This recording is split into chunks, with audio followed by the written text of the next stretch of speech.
Channagiri police ಠಾಣೆಯಲ್ಲಿ ಮೃತಪಟ್ಟ ಆದಿಲ್ ನಿವಾಸಕ್ಕೆ ದಾವಣಗೆರೆ ಲೋಕಸಭಾ ಕ್ಷೇತ್ರದ ಪಕ್ಷೇತರ ಅಭ್ಯರ್ಥಿ ಹಾಗೂ ಇನ್ಸೈಟ್ ಐಎಎಸ್ ಸಂಸ್ಥಾಪಕರು ನಿರ್ದೇಶಕರೂ ಆದ ಜಿಬಿ ವಿನಯಕುಮಾರ್ ಅವರು ಭೇಟಿ ನೀಡಿ ಆದಿಲ್ ಕುಟುಂಬಕ್ಕೆ ಸಾಂತ್ವನ ಹೇಳಿದರು. ನಂತರ ಪೊಲೀಸ್ ಠಾಣೆಗೆ ತೆರಳಿ ಸರಿಯಾದ ತನಿಖೆ ನಡೆಸಿ ಆದಿಲ್ ಕುಟುಂಬಕ್ಕೆ ನ್ಯಾಯ ಒದಗಿಸುವಂತೆ ಒತ್ತಾಯಿಸಿದರು. ಇದೇ ಸಂದರ್ಭದಲ್ಲಿ ಚನ್ನಗಿರಿ ತಾಲೂಕಿನ ಜಯಂತಿ ನಗರ ನಿವಾಸಿಯಾದ ಡಿ. ಶಿವಕುಮಾರ್ ತೆಂಗಿನ ಮರದಿಂದ ಬಿದ್ದು ಸಾವಿಗೀಡಾದ ವಿಷಯ ತಿಳಿದು ಜಿಬಿ ವಿನಯಕುಮಾರ್ ಅವರು ಇಂದು ಶಿವಕುಮಾರ್ ಮನೆಗೆ ಭೇಟಿ ನೀಡಿ ಕುಟುಂಬಸ್ಥರಿಗೆ ಸಾಂತ್ವನ ಹೇಳಿ ಧನ ಸಹಾಯ ಮಾಡಿದರು. ವರದಿ ಪುರಂದರ್ ಲೋಕಿಕೆರೆ. ಘಟನೆ ನಡೀತು. ಆ ಘಟನೆ ಸಂಬಂಧಿಸಿ ಆದಿಲ್ ಏನು ಹತ್ಯೆ ಆಗಿತ್ತು, ನಿಮ್ಮ ಮನೆಗೂ ಭೇಟಿ ನೀಡಿದ್ರಿ, ಈಗ ಇಲ್ಲೂ ಸ್ಟೇಷನ್ಗೆ ಭೇಟಿ ನೀಡಿದ್ರಿ. ಸೊ ಏನೇನು ಬೆಳವಣಿಗೆ ಆಗಿತ್ತು? ಅಲ್ಲ, ಈ ಚನ್ನಗಿರಿನಲ್ಲಿ ಏನು ಒಂದು ಪೊಲೀಸ್ ಸ್ಟೇಷನ್ ಮೇಲೆ ಒಂದು ಅಟ್ಯಾಕ್ ಆಯಿತು. ಅದಕ್ಕಿಂತ ಮುಂಚೆ ಏನೊಂದು ಡೆತ್ ಆಯಿತು. ಅದು ಡೆತ್ ಲಾಕಪ್ ಡೆತ್ ಏನಂತ ತನಿಖೆಯಿಂದ ಗೊತ್ತಾಗುತ್ತೆ. ಯಾರು ಅದನ್ನು ಕನ್ಕ್ಲೂಡ್ ಮಾಡಬಾರ್ದು. ಅವತ್ತು ರಾತ್ರಿ ಆವೇಶದಲ್ಲಿ ಆವೇಗದಲ್ಲಿ ಯಾರ್ಯಾರು ನೊಂದಿದ್ರು ಅಥವಾ ಅದರಲ್ಲಿ ಸಂಬಂಧ ಇಲ್ಲದವರು ಕೂಡ ಬಂದು ಇಲ್ಲಿ ಕಲ್ಲಿಂದಾಡಿ ಮಾಡಿದ್ದಾರೆ. ಒಂದು ಸರ್ಕಾರದ ಪ್ರಾಪರ್ಟಿ, ಪೊಲೀಸ್ ಸ್ಟೇಷನ್ ಅಥವಾ ಪೊಲೀಸ್ ಸಿಬ್ಬಂದಿ ಅವರು ಕಾರ್ಯನಿರ್ವಾಹಕರಿಂದ ಇದ್ದಾಗ ಅವ್ರ ಮೇಲೆ ಒಂದು ಅಟ್ಯಾಕ್ ಮಾಡೋದಿದೆಯಲ್ಲ, ಅದು ಕಾನೂನು ಬಾಹಿರ.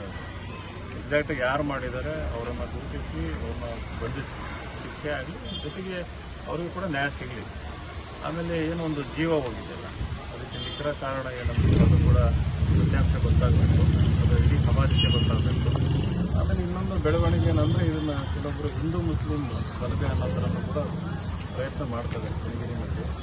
ಅದು ಕೂಡ ನಿಲ್ಲಬೇಕು. ಒಟ್ಟಿನಲ್ಲಿ ಏನಪ್ಪ ಅಂತಂದರೆ, ಇವತ್ತು ಪೊಲೀಸ್ ಸ್ಟೇಷನ್ಗೆ ನಾನು ಬಂದು ಮಾನವೀಯತೆ ನಡುವೆ ಅಂತ ಹೇಳಿದ್ದೀನಿ. ಅವತ್ತು ತುಂಬ ಆವೇಶದಿಂದ ಕ್ರಿಮಿನಲ್ ರೆಕಾರ್ಡ್ ಇಲ್ಲದೇ ಇರೋವಂಥವ್ರು ಕೂಡ ಪಾಲ್ಗೊಂಡಿರ್ಬೋದು. ಅಂಥವನ್ನ ವಾರ್ನಿಂಗ್ ಮಾಡಿಬಿಡಿ. ಕ್ರಿಮಿನಲ್ ರೆಕಾರ್ಡ್ ಇರೋದು ಉದ್ದೇಶಪೂರ್ವಕವಾಗಿ ಮಾಡಿರೋವಂಥದ್ದನ್ನ ಬಂಧಿಸಿ ಶಿಕ್ಷೆ ಕೊಡಿ. ಹಾಗೆಯೇ ಪೊಲೀಸ್ ಸಿಬ್ಬಂದಿಗೂ ಕೂಡ ಒಂದು ರೀತಿಯಲ್ಲಿ ಅನ್ಯಾಯ ಇದೆ, ಏಟೆಲ್ಲ ಬಿದ್ದಿದೆ, ಅವ್ರಿಗೂ ಕೂಡ ನಾವು ಸಾಂತ್ವನ ಹೇಳಿದ್ದೇವೆ. ಆಮೇಲೆ ಇವತ್ತು ಯಾರು ಆದಿಲ್ ಅವ್ರ ಮನೆಗೂ ಕೂಡ ಹೋಗಿ ಅವರ ಮಕ್ಕಳ ಶಿಕ್ಷಣಕ್ಕೂ ಕೂಡ ಏನು ನೆರವು ಮಾಡಬೇಕು ಅದನ್ನು ಕೂಡ ಮಾಡ್ಕೊಂಡಿದ್ದೀವಿ. ಸೊ ಒಟ್ಟಿನಲ್ಲಿ ಏನಪ್ಪ ಅಂತಂದರೆ, ಸಮಾಜದಲ್ಲಿ ಶಾಂತಿ ನೆಲೆಸೋದು ಭಾಳ ಮುಖ್ಯ ಆಗುತ್ತೆ. ಈ ಒಂದು ಘಟನೆ ಇಲ್ಲಿಗೆ ನಿಂತಿದೆ, ಈಗ ಶಾಂತಿ ಇದೆ ಚನ್ನಗಿರಿನಲ್ಲಿ, ಇದು ಹೀಗೆ ಮುಂದುವರಿಬೇಕು. ಮುಂದಿನ ದಿನಗಳಲ್ಲಿ ಇದು ಈ ರೀತಿ ಟರ್ನ್ ಆಗ್ದಂಗೆ. ಫಾರ್ ಎಕ್ಸಾಂಪಲ್, ಅಷ್ಟೊಂದು ಮಾಪ್ ಬಂದಾಗ ಇಮಿಡಿಯೇಟ್ಲಿ ರೀಇನ್ಫೋರ್ಸ್ಮೆಂಟ್ ಬೇಕಿತ್ತು, ಅಂತಂದರೆ ಹೆಚ್ಚಿನ ಸಂಖ್ಯೆಯಲ್ಲಿ ಸಿಬ್ಬಂದಿಗಳು ಬಂದು ಕಂಟ್ರೋಲ್ ಮಾಡಬೇಕಿತ್ತು. ಅದು ಕೂಡ ಅವತ್ತು ಆಗಿರಲಿಲ್ಲ. ಸೊ ಮುಂದಿನ ದಿನದಲ್ಲಿ ಅದಕ್ಕೂ ಎಚ್ಚರ ವಹಿಸಬೇಕು. ಆಮೇಲೆ FIR ಆದಮೇಲೆ ಮಾತ್ರ ಅರೆಸ್ಟ್ ಮಾಡಬೇಕು ಅನ್ನೋದು ಅದು ಕಂಪಲ್ಸರಿ ಆಗಿ ಮುಂದಿನ ದಿನದಲ್ಲಿ ಬರಬೇಕು. ರ್ಯಾಂಡಮ್ ಆಗಿ ಯಾರು ಅರೆಸ್ಟ್ ಆಗಬೇಕು. ಸೊ ಇವೆಲ್ಲದ್ರ ಬಗ್ಗೆನೂ ಮಾತಾಡಿದ್ದೀನಿ. ಸೊ ಮುಂದಿನ ದಿನದಲ್ಲಿ ಇವೆಲ್ಲ ಸಮಾಜದ ಎಲ್ಲ ವರ್ಗಗಳು, ಅಂದರೆ ಪೊಲೀಸ್ ಇರ್ಬೋದು, ಸಾಮಾನ್ಯ ಜನತೆ ಇರ್ಬೋದು, ಎಚ್ಚರ ವಹಿಸ್ಕೊಂಡು ಮುಂದುವರೆದಿದ್ದಲ್ಲಿ ಈ ರೀತಿ ಘಟನೆಗಳು ಪುನರಾವರ್ತನೆ ಆಗಲ್ಲ ಅಂತ ನನ್ನ ಭಾವನೆ. ಸರ್, ಈಗ ಭಯದಿಂದ ಅಮಾಯಕರೆಲ್ಲ ಊರು ಬಿಟ್ಟು ಹೋಗಿದ್ದಾರೆ, ಯಾಕಂದ್ರೆ ಪೊಲೀಸ್ನ ಹಿಡಿತಾರೆ ಅಂತೇಳಿ. ಈಗ ನಮ್ಮ ಸಮಾಜದಲ್ಲಿ ಅನ್ಫಾರ್ಚುನೇಟ್ಲಿ ಪೊಲೀಸ್ ಅಂದ ತಕ್ಷಣ ಭಯ ಇರ್ತದೆ. ಅವನು ತಪ್ಪು ಮಾಡದೇ ಇದ್ದರೂ ಭಯ ಇರ್ತದೆ, ತಪ್ಪು ಮಾಡಿದ್ರೆ ಭಯ ಇರ್ತದೆ. ಹೀಗಾಗಿ ಹೋದವರೆಲ್ಲ ತಪ್ಪು ಮಾಡಿದವರು ಅಂತಂದು ಕೂಡ ಭಾವಿಸಬಾರ್ದು. ಕೆಲವೊಬ್ಬರು ಒಂದು ಸಮಾಜದಲ್ಲಿ ಸ್ಥಾನಮಾನ ಗಳಿಸಿರ್ತಾರೆ, ಚಿಕ್ಕದಾಗಿರ್ಬೋದು ದೊಡ್ಡದಾಗಿರ್ಬೋದು.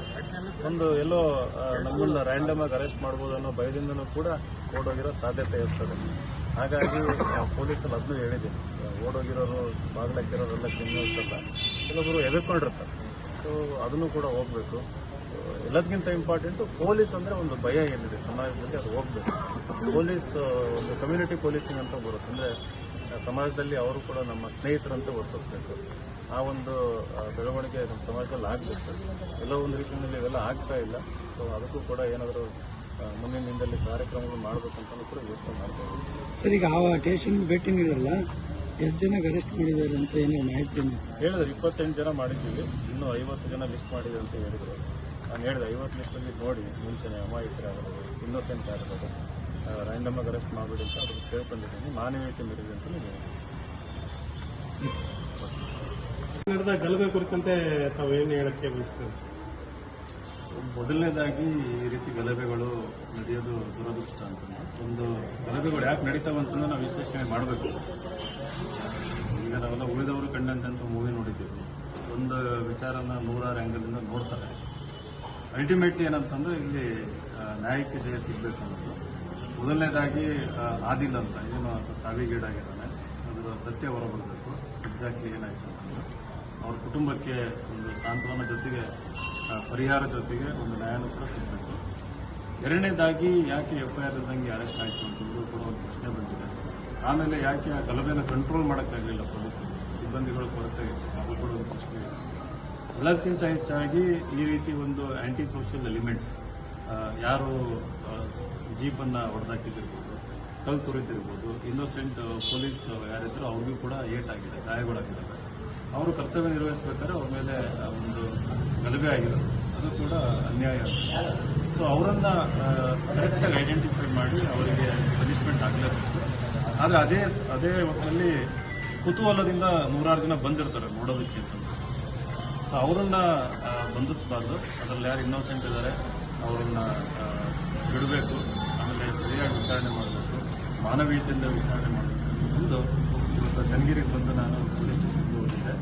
ಹಾಗೆಯೇ ಆ ಕುಟುಂಬ ಆದಿಲ್ ಕುಟುಂಬ ಅದಕ್ಕೂ ಕೂಡ ಭೇಟಿ ಕೊಟ್ಟಿದ್ದೆ. ಅವರು ಕೂಡ ಸಾಂತ್ವನ ಇದ್ದೀನಿ, ಪೊಲೀಸ್ ಸಿಬ್ಬಂದಿಗೂ ಕೂಡ ನಾವು ನಿಮ್ಮ ಜೊತೆಗಿದ್ದೀವಿ ಅಂತ ಹೇಳಿದ್ದೀನಿ. ಸೊ ಓವರಾಲ್ ಆಗಿ ಚನ್ನಗಿರಿ ಒಂದು ಸಮೃದ್ಧಿ ಇರುವಂಥ ಜಾಗ, ಇಲ್ಲಿ ಶಾಂತಿ ನೆಮ್ಮದಿ ಯಾವಾಗಲೂ ಇರಬೇಕಾದಂಥ ಒಂದು ಜಾಗ. ಸೊ ಮುಂದಿನ ದಿನದಲ್ಲಿ ಈ ರೀತಿ ಆಗದೇ ಇರೋ ಥರ ಒಂದು ಎಚ್ಚರಿಕೆ ವಹಿಸಬೇಕಾಗಿರೋದು ನಮ್ಮೆಲ್ಲರ ಸಾಮಾಜಿಕ ಜವಾಬ್ದಾರಿನೂ ಒಂದು ಹಾಗೂ ಪೊಲೀಸ್ ಜವಾಬ್ದಾರಿನೂ. ಸರ್, ಈ ಘಟನೆಯಿಂದ ಚನ್ನಗಿರಿ ಒಳಗಡೆ ಪೊಲೀಸರು ಕರ್ತವ್ಯ ನಿರ್ವಹಿಸಕ್ಕೆ ಹಿಂದೇಟಾಕಲ್ವಲ್ಲ, ಅಂದ್ರೆ ನೈತಿಕ ಸ್ಥೈರ್ಯ ಕಳ್ಕೊಳ್ಳಲ್ವ ಅಂತ ಇಂಥ ಘಟನೆಗಳಿಂದ? ಇಲ್ಲ, ಈಗ ಪೊಲೀಸ್ಗೆ ಇದರದ್ದೇ ಆದಂಥ ಒಂದು ತರಬೇತಿ ಇರ್ತದೆ. ಮಾಬ್ ಕಂಟ್ರೋಲ್ ಹೆಂಗೆ ಮಾಡಬೇಕು, ಮಾಬ್ ವೈಲೆನ್ಸ್ನ ಯಾವ ರೀತಿ ಕಂಟ್ರೋಲ್ ಮಾಡಬೇಕು, ಯಾವ ಹೊತ್ತಿನಲ್ಲಿ ಎಷ್ಟು ಸಿಬ್ಬಂದಿಗಳು ಇಟ್ಕೊಂಡಿರಬೇಕು, ಎಷ್ಟು ದೂರದಲ್ಲಿ ಎಷ್ಟು ಸಿಬ್ಬಂದಿಗಳು ಅವೈಲೇಬಿಲಿಟಿ ಇರಬೇಕು ಅಂತ. ಸೊ ಹಂಗಾಗಿ ಐ ಥಿಂಕ್ ಅವರಿಗೆ ಟ್ರೈನಿಂಗ್ ಇರ್ತದೆ. ಸೊ ಈ ವಿಚಾರದಲ್ಲಿ ಅವರು ಧೃತಿಗೆಡೋದು ಧೈರ್ಯಗೆಡೋದು ಬೇಕಿಲ್ಲ. ನನಗನ್ಸ್ದಂಗೆ ಅವ್ರೇನು ಧೈರ್ಯ ಕೆಟ್ಟಿಲ್ಲ ಅನ್ಸುತ್ತೆ. ಯಾಕಂತಂದ್ರೆ ಅವರಿಗೆ ಒಂದು ಟ್ರೈನಿಂಗ್ ಇರ್ತದೆ.